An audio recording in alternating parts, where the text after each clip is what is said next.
of our guards, although I have to admit that both weren't very good. Maybe it's because both national teams relied on them too much and they had to force a lot of situations, a lot of shots. Clarkson was 9 of 24. He made 8 turnovers despite 28 points.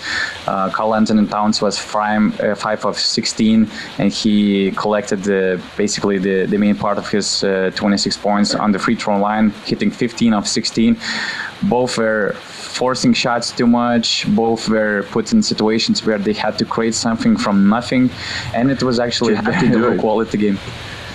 That's why it's the problem of these, let's say, lower quality teams. I mean, you have to put all the cards on the table for these players, and it was a really low quality game.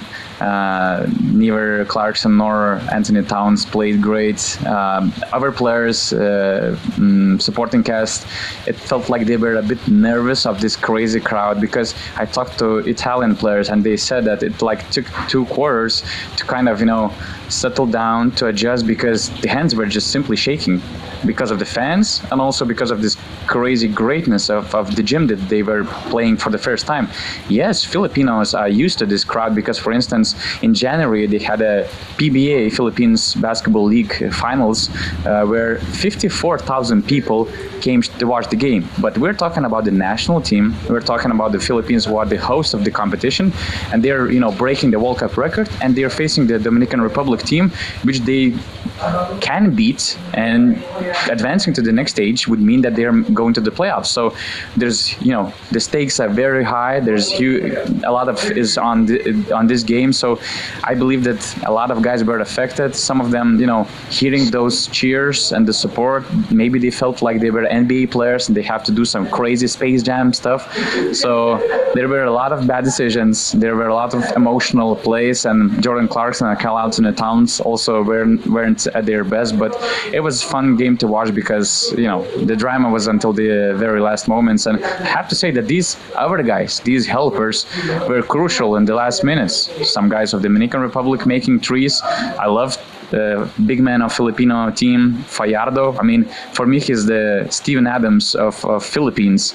It was very fun to watch him on, dominating on the low post or on board. So yeah, it was a low quality game, but really exciting to watch. You can't expect superstars to not make those decisions on teams like that. It's just, if they're not forcing the issue, they're not going to go far in that game. And sometimes, it might get really beautiful, but sometimes it might get ugly, like it was in that game. So you cannot, when watching these teams play, always going to say, yeah, they were forcing the issue, they were taking some ill-advised shots simply because they have the mentality that it's much better that I take the shot than some other guys on the team are going to shoot a more wide open shot. But that's just how their mentality is when playing with, let's say, lesser caliber players on that team. So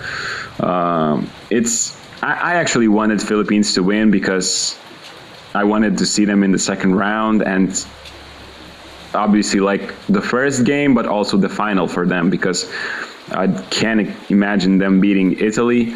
And if they had beaten Dominican Republic, it was really possible that they could have a also nice solid game against Angola and advance to the second round. But I don't think now it's possible, and I don't think we will have the host nation in the second round.